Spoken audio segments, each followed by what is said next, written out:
กินกันได้แจ่วเห็ดแล้วก็ตำฮุงน้ำปิ้ง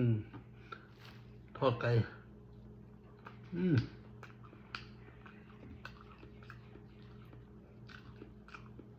อืม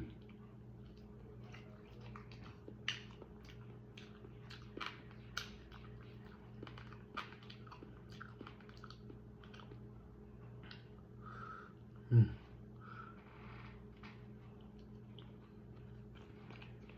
อืม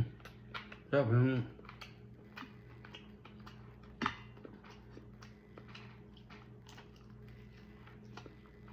อืมอืมเจะเห็นเบิกกินหลายปีเนาะหลายเดือนนะ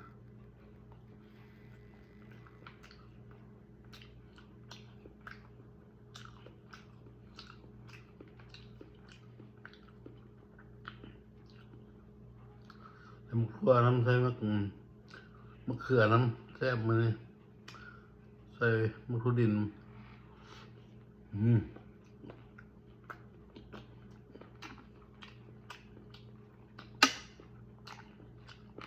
อืม